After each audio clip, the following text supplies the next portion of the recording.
Buenas tardes, profesor. A nuestro equipo nos tocó el desarrollo del mecanismo número 1. Para poder ejemplificar mejor el movimiento dinámico que presenta, hemos preparado un video para que se pueda apreciar mejor.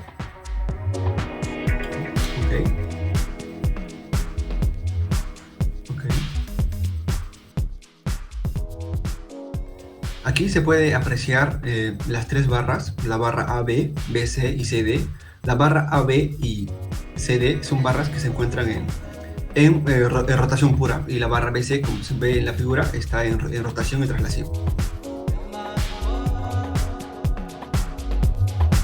El objetivo principal de nuestro trabajo es básicamente analizar y explicar el movimiento dinámico que presenta la barra, como se ha podido ver. Las dimensiones que presenta esta son 0,20, 0,31, 0,26 de las barras A, B, B, C y CD respectivamente. También se puede apreciar los pesos, las densidades. Las densidades son homogéneas para todos. ¿Y qué más? Ok. Nuestro mecanismo presenta dos puntos fijos, que es el punto A y el punto D, ambas separadas 0,35 metros. Y las secciones también que presentan las barras son cuadráticas de 0,01 metros por lado. Siguiente. Ok. La aplicación real que presenta nuestro mecanismo sería, por ejemplo, en el balancín o cigüeña. El balancín o cigüeña es un instrumento que se usa para la extracción de petróleo del subsuelo. Nuestra barra BC, como ya habíamos mencionado, presenta dos barras que están en rotación pura y una barra en rotación y traslación. El balancín o cigüeña presenta elementos análogos, como se puede apreciar aquí en la figura. Ahí está la viga oscilante y el contrapeso, que harían el papel de la rotación pura, y el brazo Pitman, que sería la que está en rotación y traslación. Siguiente. Ok, le paso la posta a mi compañera. Bueno, para nuestro mecanismo hemos diseñado dos estados.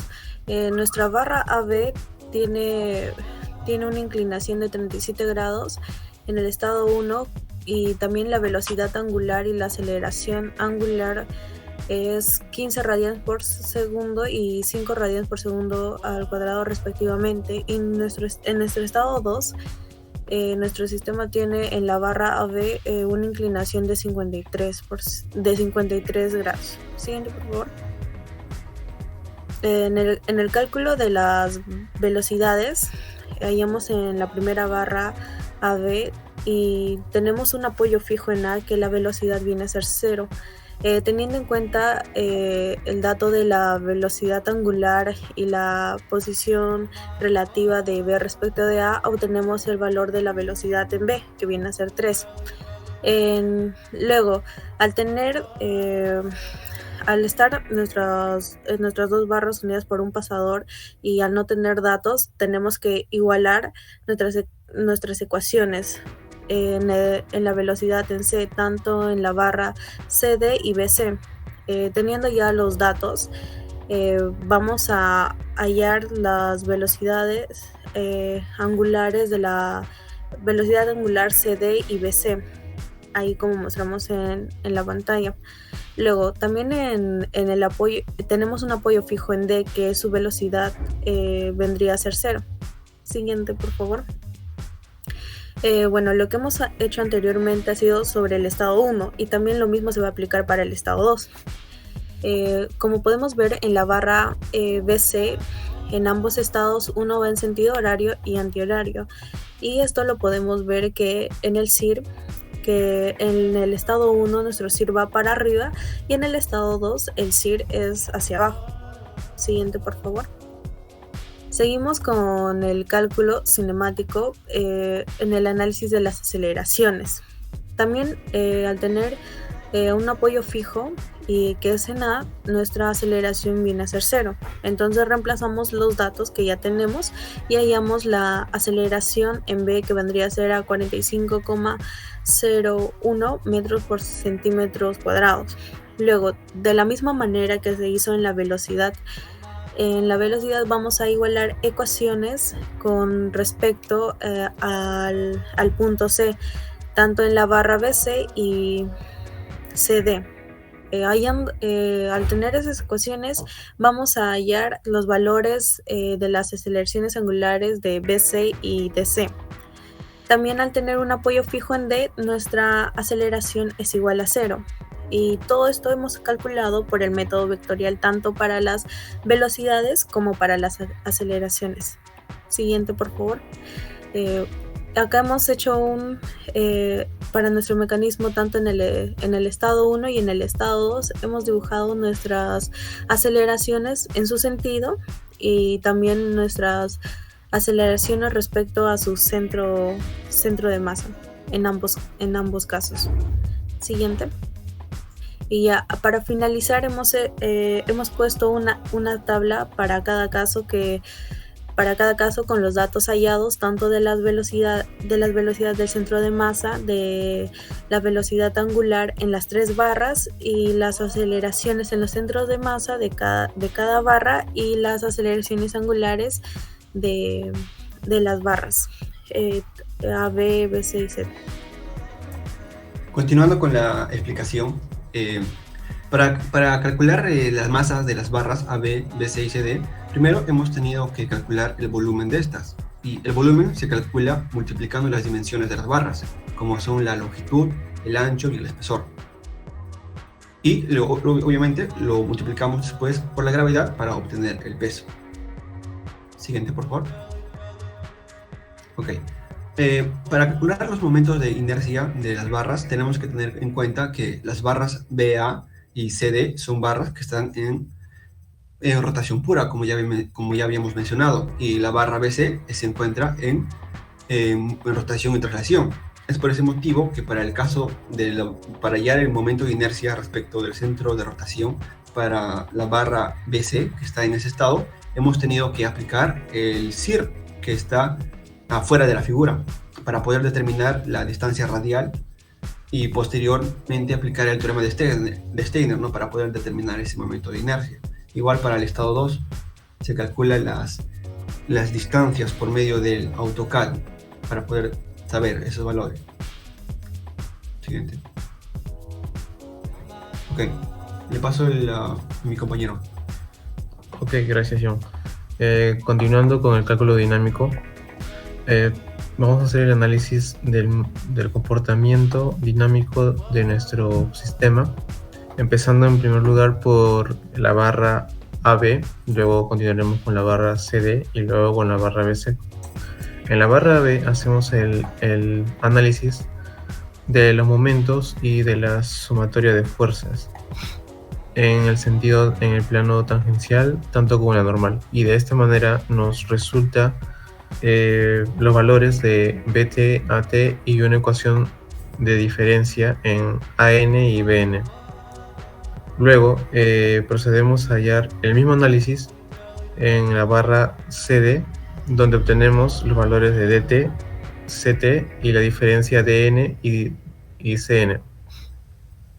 Ahora, estas dos diferencias nos ayudarán mucho en la ecuación que continúa en la barra BC, que es a través de las ecuaciones de la sumatoria de momentos, tanto en las causas igual a los efectos, en los puntos B y C, o sea, en los extremos de la barra.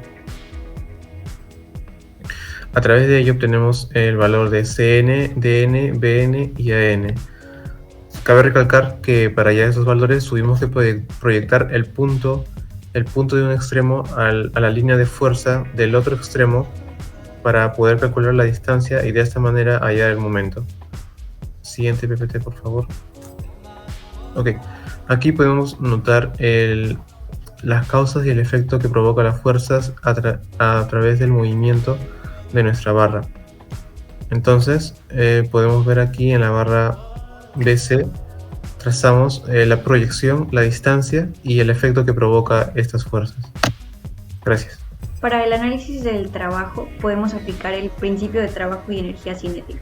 Sabemos que esto se basa en calcular la energía cinética en el estado 1, sumarle el trabajo causado por las fuerzas entre estos estados y igualarlo a la energía cinética en el estado 2. En este caso solamente vamos a calcular la energía cinética en el estado 2 y para ello necesitamos aplicar una fórmula que requiere de los valores que allí se muestran, ¿no? Las velocidades. en los centros de masa, las velocidades angulares, la masa y los momentos de inercia. Entonces, siguiente, por favor.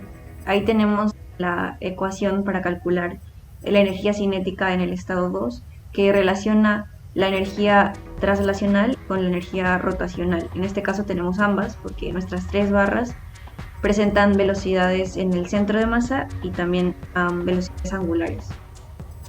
Y como son barras, como son barras individuales, como forman parte de un sistema, pero los estamos analizando por separado, podemos aplicar la fórmula reducida, que sería 1/2 por el momento de inercia del CIR, en el caso de la barra BC, por la velocidad angular al cuadrado, ¿no? Y para las barras AB y CD, este momento de inercia sería respecto a los apoyos. Ahora sí, el siguiente. Allí tenemos el resultado de los la energía cinética en cada una de las barras. Y vemos que en el caso de la barra BC, esta energía es mayor. Y esto se debe a que su momento de inercia es mayor. ¿Por qué? Porque en el caso de la barra AB, su centro de masa está como a 10 centímetros del apoyo en A. En la barra CD, su centro de masa está como a 13 centímetros. Y sin embargo, la barra BC, su centro de masa respecto al CIR, está como a 700 centímetros. Entonces, esto hace que su momento de inercia respecto al CIR sea mucho mayor. Y por lo tanto, la energía, tanto rotacional como traslacional, para esta barra va a ser mayor también. Ahora bien, calculando el impulso y cantidad de movimiento para el estado 2, comenzaremos por calcular la cantidad de movimiento lineal, ¿sí? El cual es igual a la masa de la barra por la velocidad del centro de masa de esta misma. Inicialmente tenemos los datos de masa de cada una de las barras, así como sus velocidades de los centros de masa en su respectiva magnitud y unidad. Reemplazando estos datos para cada una de las barras en la fórmula ya mencionada, obtenemos el resultado aquí abajo, donde se puede observar en la tabla inferior derecha la cantidad de movimiento lineal con sus respectivas magnitudes. Por otro lado tenemos el momentum angular de las barras, de las tres barras, respecto a su centro de masa, el cual se puede calcular a partir de la siguiente fórmula, que es el momento de inercia de la barra por la velocidad angular. Los momentos de inercia se pueden calcular a partir de Steiner para cada una de las barras, y la velocidad angular que la obtenemos a partir de los cálculos cinemáticos que ya mencionaron mis compañeros.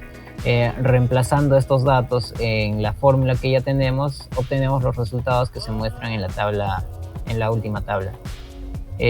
Asimismo, el momentum angular respecto a la barra de las tres barras, respecto a su centro instantáneo de rotación, se puede calcular a partir de la siguiente fórmula, que es la inercia del centro de masa, el momento de inercia de la barra respecto a su centro de masa por la velocidad angular de la barra, más la masa por la velocidad del centro de masa por el radio al centro de masa de la barra. En este sentido, teniendo los datos del momento de inercia calculado por Steiner, las velocidades angulares a partir de los cálculos cinemáticos, la masa, las velocidades, así como el radio, el centro de rotación, podríamos calcular fácilmente el momentum angular. Cabe señalar aquí un detalle con respecto a la barra BC, que el radio al centro instantáneo de rotación fue calculado con la ayuda del AutoCAD, debido a que esta se tenía que prolongar y evidentemente esta es una distancia que a vista es mucho mayor en comparación a la distancia de las dos barras, tanto AB y CD. Bueno, reemplazando ahora estos datos a la fórmula inicialmente mencionada, se obtienen los siguientes datos o los siguientes resultados de momentum angular de las barras que se muestran en la tabla final. Por otro lado, también el momentum angular respecto al centro instantáneo de rotación se puede calcular con una fórmula reducida, que sería el momentum el momento de inercia respecto del CIR, del centro instantáneo de rotación, multiplicado por la velocidad angular. En este caso, el momento de inercia respecto de las barras AB y CD se pueden calcular a partir de Steiner, mientras que para la barra BC se tiene que calcular a partir del CIR, ¿sí? y también tenemos las velocidades angulares de las 3 barras, y a partir de ello se puede calcular el momento angular reemplazando en la fórmula inicialmente mencionada, y se obtienen los datos que se muestran en pantalla en el final, en la tabla final. Muy bien, eso es todo. Muchas gracias.